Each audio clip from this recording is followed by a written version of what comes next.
Българските фашисти не познаваха Куклукс-клана, но те не се посвениха да забранят празнуването на 24 май.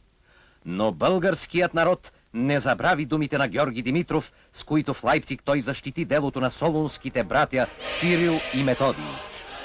Навършиха се 100 години, цял век от първото честване на Деня на славянската писменост, 24 май.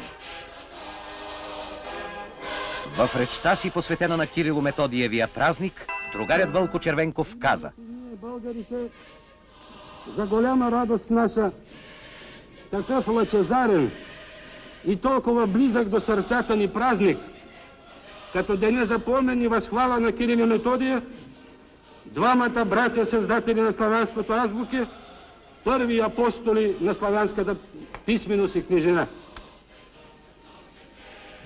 Този празник е израз на народна почит към делото на Кирила и Методия, дело с историческо значение за развоя на българската народност. Той е израз на законна гордост, че и ние в миналото сме сторили нещо за общочовешкия напредък, или както казва поетът, че и ние сме дали нещо на светът и на всички славяни книга да четат.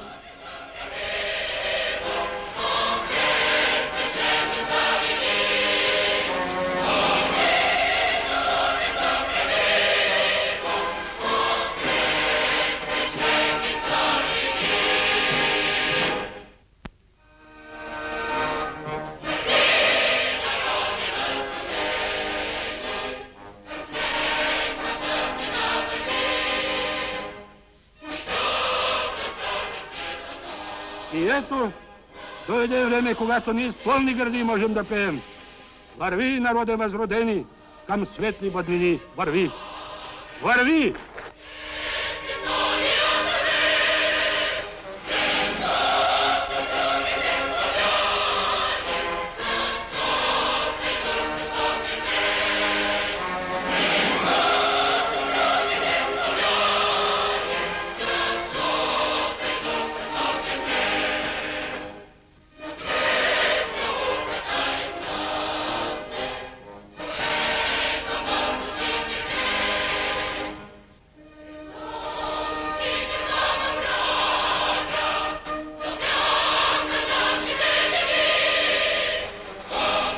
Да пребъде в вековете безсмъртното дело на Кирил и Методий.